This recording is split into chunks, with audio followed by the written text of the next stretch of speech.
विजय 20 second में छोटे छोटे जवाब। कांग्रेस धर्म से जाति पर इसलिए आ गई क्योंकि अभी तक माना जाता था कि वो अपीजमेंट पॉलिटिक्स कर रही है, लेकिन पिछले 10 साल में ये हुआ कि कांग्रेस की जो अपीजमेंट पॉलिसी थी उसको बीजेपी ने पॉलिटिकल पैराडाइम बदल दिया और वो बीजेपी के लिए हिंदू पोलराइज करने का एक बड़ा कारण बन गया और इसी वजह से माइनॉरिटी सीट्स पर 60% सीट बीजेपी ने जीती। तो कांग्रेस को लगा कि ये काट नहीं चल सकती अब, तो जातीय जनगणना से तो सब लोग मिलकर कुछ लड़ाई लड़ सकते हैं। कन्हैया भाई, मुझे ऐसा लगता है कि 100% अब जो अभी नीतीश कुमार ने ला दिया, पूरे देश भर में जो हलचल है, हंगामा है, केवल इंडिया को ही फायदा होगा ऐसा मैं नहीं मानता हूं। निश्चित तौर से स्ट्रेटजी जो है काफी बीजेपी बदल रही है और वो चाहेगी कि इसको जो है हम अपने पक्ष में करें। अब देखिए, आप अगर अंकगणितीय दृष्टिकोण से देखेंगे तो निश्चित तौर से ये ज्यादा लगते हैं, लेकिन केमिस्ट्री भी साथ में होता है जब पॉलिटिक्स होता है, चुनाव होते हैं, तो मुझे लगता है कि वो भी प्रयास करेंगे कि कैसे इसका काट हम लाएं। हो सकता है कि वो जातीय आधार पर आरक्षण की बात जो हो रही है देश भर में मांग, उसको लागू भी कर सकते हैं। लागू भी कर सकते हैं। आशुतोष, आप कैसे देख रहे हैं इसे?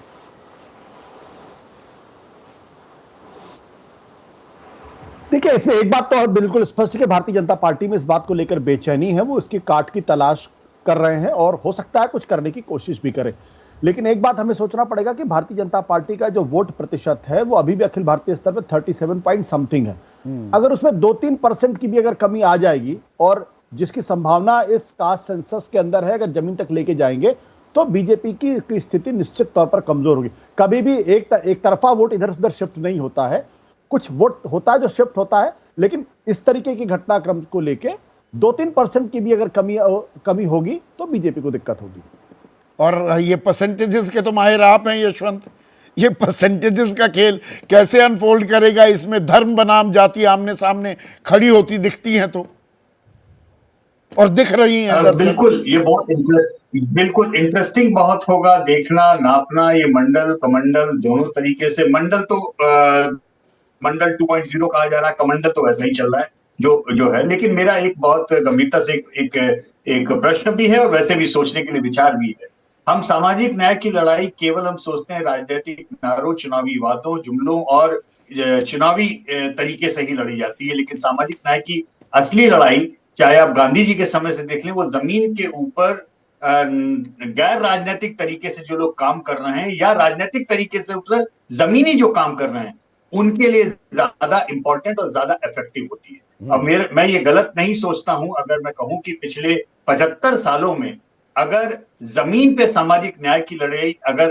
किसी ने वास्तविक काम किया है तो या तो एक्सट्रीम राइट ने किया है या एक्सट्रीम लेफ्ट ने किया है। चाहे वो नक्सली साइड में आप देख लीजिए, चाहे संघ की साइड में देख लीजिए, जो जमीन पे काम करेगा, मुझे लगता है आज की तारीख में उसका इम्पैक्ट भी इलेक्टोरल ज्यादा होगा। तो जमीन पर भी होगा या ये दरअसल नैरेटिव बनाने के लिए और चुनावी रैलियों में लोगों को संबोधित करने के लिए बड़े मुद्दे बनेंगे क्या, पर चर्चा के केंद्र में रहेंगे? ये बात तो बिल्कुल तय है। आज सीधा सवाल में बस इतना ही। जैसे ही घड़ी का काटा दोपहर 2:30 पे आए, बबीता जी का दिल सास बहू साजिश के लिए मचल जाए।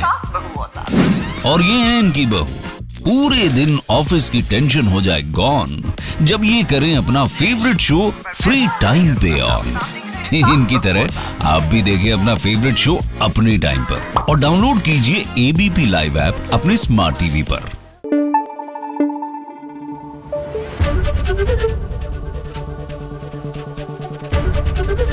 एबीपी न्यूज आपको रखे आगे।